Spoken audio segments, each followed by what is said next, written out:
Assalamualaikum teman-teman semuanya.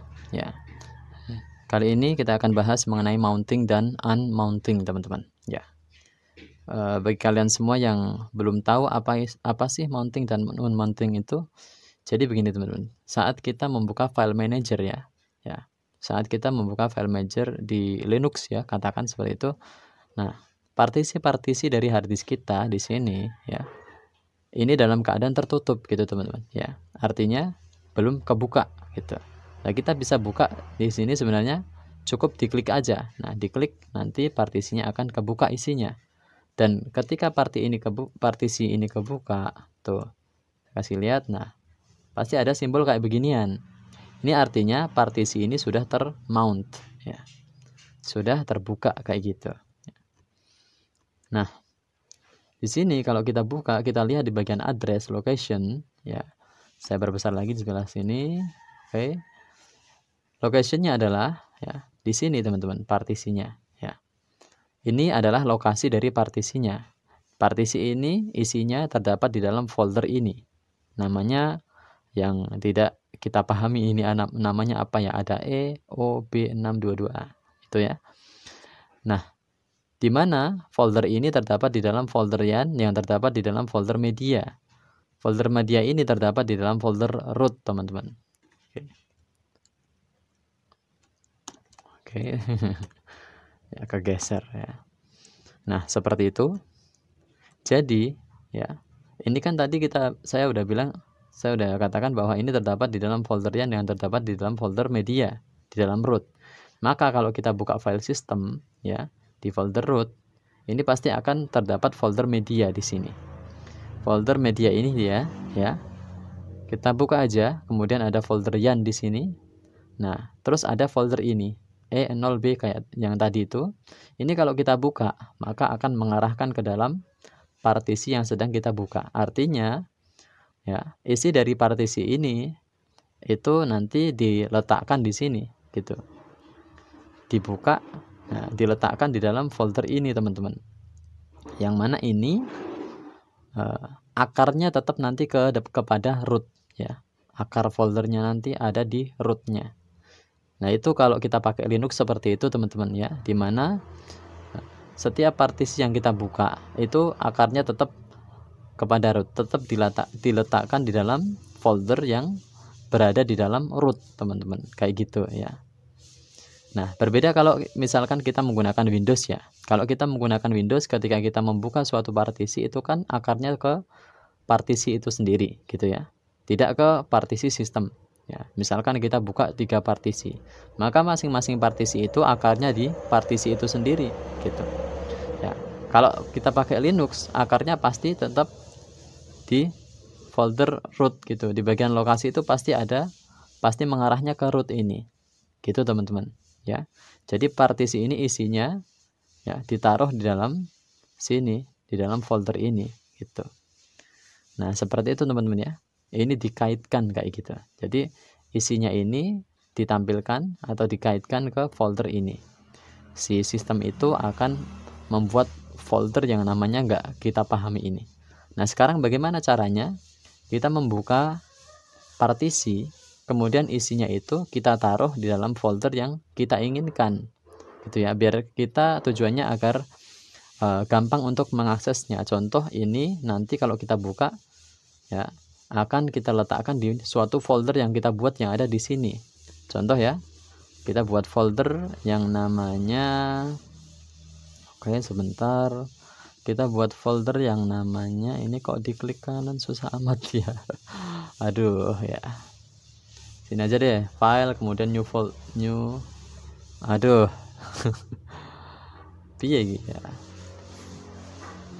Saya ulangi, masuk ke folder yan ya, file kemudian new create folder, misalkan partisi 1 kayak gitu ya. Jadi nanti misalkan ini partisi ini kita mau letakkan di dalam folder partisi 1 yang ada di dalam folder home kita kayak gitu ya, biar nanti dia tidak berada di dalam folder media ini teman-teman ya. Karena kalau seperti ini kan mungkin kita lumayan susah untuk mengaksesnya kalau menggunakan terminal ya, apalagi ini namanya susah banget nih namanya. Kalau kita mau mengakses partisi ini ya dari folder home kita letakkan di dalam folder yang kita bikin ini kayak gitu ya. Nah, folder ini kita hapus dulu, nanti kita akan buat lagi menggunakan terminal ya. Oke. Oh ya, sebelumnya ini saya tutup dulu, saya unmount namanya begitu ya, biar ini nggak kebuka kayak gitu ya. Kita akan coba buka partisi-partisi ini menggunakan terminal. Oke, begitu ya teman-teman. Dan sekarang ya, kita buka terminalnya. Oke, seperti ini dan kayak biasanya aja ya. Pertama-tama kita mengecek teman-teman ya. Mengecek partisi-partisi yang ada di dalam komputer kita. Ada berapa partisi kira-kira? Caranya adalah ketikkan perintah f ya. fdisk -l. Oke, seperti itu. fdisk -l. Ini saya perkecil aja. Oke, kenapa ini? Oh, ada tulisan cannot open dev RAM. Nah, ini karena kita nggak menggunakan hak akses root. Jadi seharusnya harus pakai sudo teman-teman ya. Sudo, saya ulangi perintahnya ya, biar gampang. Ya, saya perbesar lagi. Harus pakai sudo ya. Saya lupa tadi ya. Sudo spasi fdisk -l kayak begini. Oke, sudo spasi fdisk spasi -l. Lalu aduh kayak gini sih. Oke, saya enter. Nah, diminta password. Nah, nanti akan muncul semacam ini teman-teman ya. Nah, kayak tulisan-tulisan seperti ini. Kita fokusnya ke sini aja ya, yang ada device, kemudian boot, kemudian start, end, lalu ada tulisan size-nya gitu ya. Kita fokus ke sini aja ya, ke device-nya dulu ya, bahwa di sini ada dev SDA 1, kemudian ada dev SDA 2, dev SDA 3. Ini semua adalah partisi-partisi dari hard disk yang ada di dalam komputer kita. Kalau kalian pakai SSD ya berarti partisi dari SSD. Saya sendiri menggunakan SSD teman-teman. Oke, seperti itu ya. Jadi di dalam SSD saya atau mungkin hard disk kalian ya, itu terdapat 6 partisi. Kalau di sini berarti SSD saya terdapat 6 partisi. Ya, di mana partisi pertama ini adalah sebagai bootnya dan seterusnya. Dan kita lihat ya, 6 partisi ini kita mau tahu nih 6 partisi ini sudah di mount apa belum ya, kayak gitu teman-teman ya. Caranya adalah ketikkan perintah df teman-teman ya, lalu enter. Oke. Nah, kita fokusnya ke sini teman-teman ya. Ada SDA 1, SDA 1 sampai SDA 6. Nah, kita lihat ke sini kalau di df tadi ya. Nah, di df ini kita lihat yang sama dengan ini. Ada dev SDA, nah ada SDA 6 teman-teman. Nah, dev SDA 6. Kita lihat di bagian mounted on. Oke. Ya. Dev SDA 6 ini kalau kita urutkan, ini sudah termount ke root. Artinya isi dari partisi ini kita bisa lihat di dalam folder root. Jadi file system atau root saya itu menggunakan partisi ini teman-teman. Kalau kita lihat yang lain nggak ada dev SDA 1, nggak ada ya. Berarti dev SDA 1 sampai SDA 5 itu belum termount gitu teman-teman. Jadi kita bisa mount secara manual gitu ya. Nah, gitu. Ini adalah cara mengetahui partisi mana saja yang sudah termount teman-teman. Oke, seperti itu. Nah, cara mountingnya bagaimana? Oke. Biar kita nggak lupa ya. Ini saya sudah siapkan catatannya teman-teman ya. Cara mounting partisinya adalah kita pertama-tama membuat folder dulu, folder tujuan mountnya. Jadi misalkan begini, misalkan pakai file manager ya. Oke. Kita akan mounting, kita akan buka partisi ini, kita mau taruh di dalam folder sini, di dalam home ya. Maka kita buat dulu foldernya. Ya, misalkan folder partisi 1 kita buat dulu di sini teman-teman. Nah, kita akan coba praktekkan menggunakan terminal ya. Nah, di sini kan secara otomatis sudah berada di dalam directory home. Maka langsung aja ketikkan perintah untuk membuat folder, teman-teman. Ya. Masih ingat kan ya? mkdir spasi, kemudian nama foldernya apa? Contoh partisi 1 kayak begitu. Lalu enter. Nah, maka folder partisi 1 itu sudah ada, teman-teman, di sini. Ya.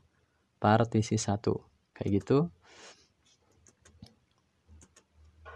Selanjutnya kita akan langsung mounting yang partisi yang kita inginkan ke dalam folder partisi 1 ini, teman-teman. Ya. Contoh di sini tadi ini kita mau mounting partisi yang dev SDA, misalkan dev SDA 2 ya. Jadi dev SDA 2 ini kan belum termount. Kalau kita lihat di sini kan nggak ada ya. Kalau kita lihat di sebelah sini ya. Maka kita mau mount ini ke dalam folder yang tadi. Caranya adalah ini, ingat-ingat ya, dev SDA 2. Caranya adalah ketik mount, nah, spasi, terus dev SDA 1 ya. Dev SDA SDA 2 yang mau di mount ya. Tuliskan yang mau di mount, yaitu di sini berarti dev SDA 2. Nah, lalu spasi. Setelah itu tuliskan target folder di mana dev SDA 2 ini mau di mount. Tadi target foldernya adalah di dalam folder partisi 1 yang terdapat di dalam home. Berarti tinggal ketikkan saja slash kemudian home, kemudian nama usernya ya, nama user saya adalah Yan, kemudian foldernya yaitu partisi 1. Ini folder yang tadi kita buat, teman-teman. Tadi saya buat ya. Ini kemudian tekan enter saja. Oke ya. Ini ada peringatan. Only root can do that. Berarti kita harus menggunakan sudo ya. Ya, kita ulangi aja, berarti sudo spasi mount kemudian slash dev SDA 2 spasi slash home kemudian slash yan partisi 1. Oke. Ya, harus pakai sudo berarti ya. Kemudian kita enter. Lalu masukkan passwordnya. Oke, berhasil. Nah, kita akan coba lihat ya di dalam folder partisi 1 ini, teman-teman. Kita buka, maka nah ini dia. Oke. Jadi ya, ini sudah berhasil kita mount ke sini. Oke, seperti itu. Kita pahami itu dulu aja ya. Kita pahami itu dulu aja ya. Oke, seperti itu ya. Yang penting kita sudah berhasil mounting dari sini. Ya, ini kalau kita klik di sebelah sini, teman-teman, maka alamatnya atau locationnya akan berada di dalam folder partisi 1. Ini tentu saja lebih mudah kita akses, teman-teman ya. Kita tinggal masuk ke directory home, kemudian kita langsung klik di partisi 1 ini, berarti ini langsung ke sini, teman-teman ya. Oke. Seperti itu, teman-teman ya. Nah, sekarang bagaimana caranya meng-unmount, teman-teman, agar ini tidak terbuka? Kita tutup aja, teman-teman ya. Caranya gimana? Ya, caranya adalah ketikkan perintah umount. Oke, seperti itu, spasi. Ketikkan folder yang berisi partisi yang sudah termount, yaitu adalah slash home slash yan partisi 1. Ini dia. Lalu tekan saja enter. Nah, ini harus pakai sudo ya. Saya lupa lagi ya. Oke, biar lebih gampang langsung aja kayak begini ya. Sudo spasi umount spasi letak folder yang sudah ada partisi mountnya.